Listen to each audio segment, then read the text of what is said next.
Clothing and fashion were quite the important industry at Shakespearean's time. It was a massive industry and added a lot to the economy. Clothing was also a very big telltale sign for the different classes, as they had very, very different wardrobes. The clothing there was also very, very goofy. Our first question is, what relations did fashion have to classes of people? Through our research, we found that there were many differences between the wealthy and the common people. To start off, the poor usually wore only one set of clothes, and they were hardly ever washed.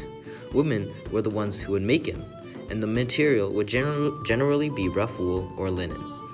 Women wore long dresses and stockings, while men wore tunics and stockings. The goal was to have clothes to wear over themselves. The wealthy, though, had a totally different approach. Instead of dressing humbly, their goal was to dress as opulent as possible, flashing expensive jewelry and wearing heavily embroidered clothes.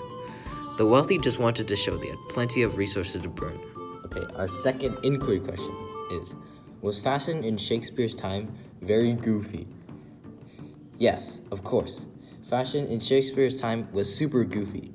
Like, why is there a metal horse on this dude's chest? And why does Queen Elizabeth look like she's wearing a superhero suit?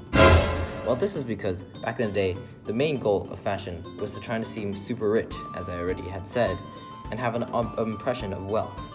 So this led to people incorporating tons of different fabrics, tons of different jewelry, trying to look very grand, basically.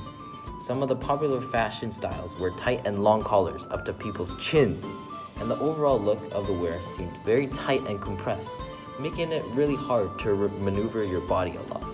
The trade of cloth actually had quite an impact on the economy. As the population grew, the demand for clothing increased. The trade of clothing was also a major part of England's imports and exports. The most common type of material was wool, as there were many sheep in England at the time. As time progressed, the material of the clothing tended to get lighter as to make it less durable and have more people have to buy more because they would break. Clothing and fashion were quite the big deal. What are you...